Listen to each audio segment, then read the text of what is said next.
जोहार नमस्कार। खबरें जो रहती हैं चर्चा में, खबरें जिस पर बातें होती रहती हैं, कुछ नवीनतम ताजा खास खबरों में से कुछ खबरों पर आइए नजर डालते हैं।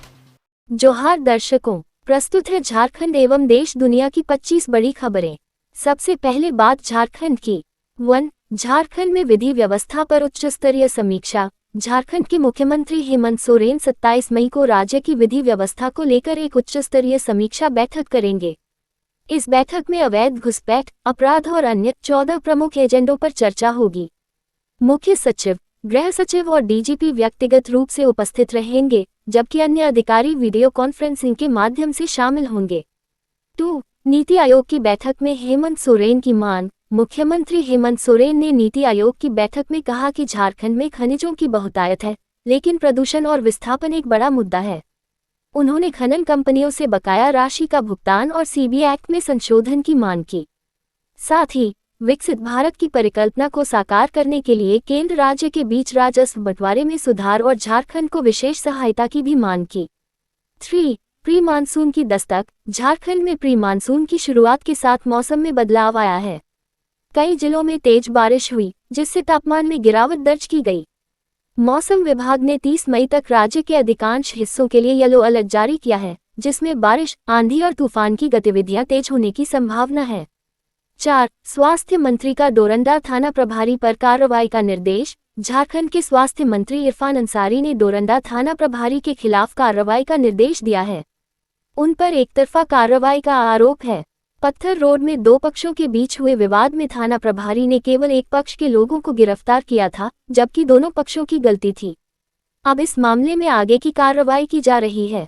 5. जेजेएमपी सुप्रीमो के एनकाउंटर के बाद धमकी। जेजेएमपी सुप्रीमो पप्पू लोहरा और प्रभात गंझू के एनकाउंटर में मारे जाने के बाद अमन साहू गैंग के कमांडर आजाद सरकार ने प्रेस रिलीज जारी कर उन्हें श्रद्धांजलि दी और धमकी दी कि उनकी मौत का बदला लिया जाएगा।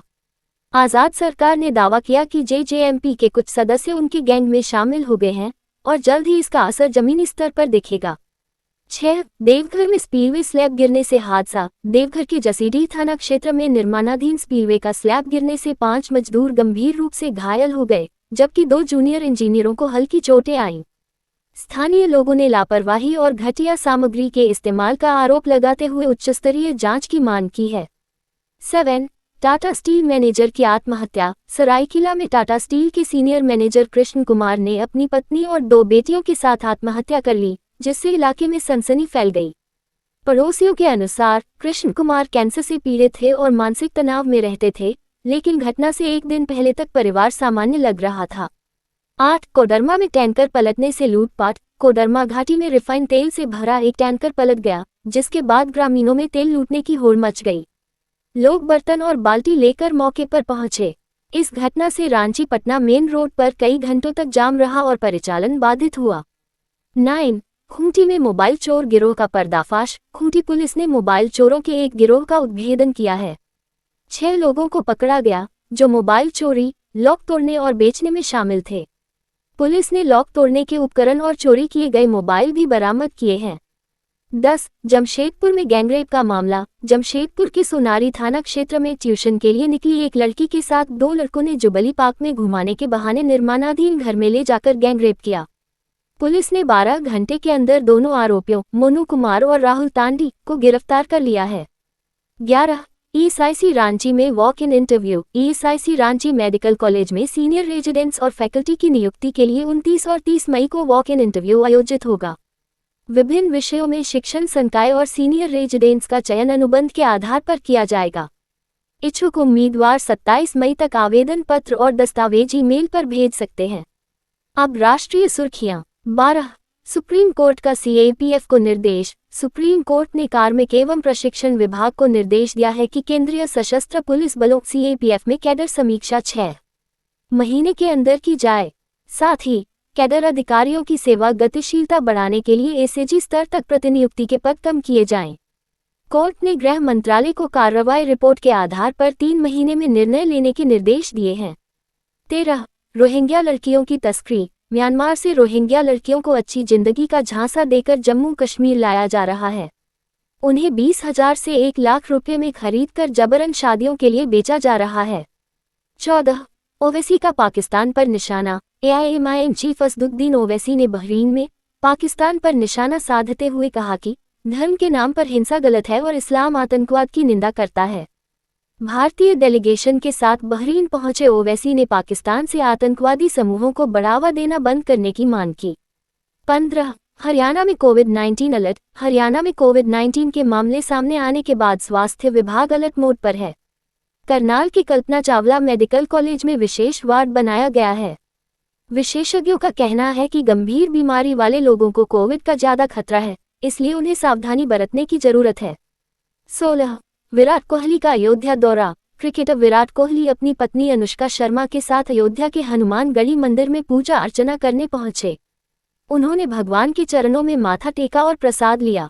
अब वह आईपीएल में व्यस्त हैं और जल्द ही लखनऊ में आरसीबी के मैच में खेलेंगे।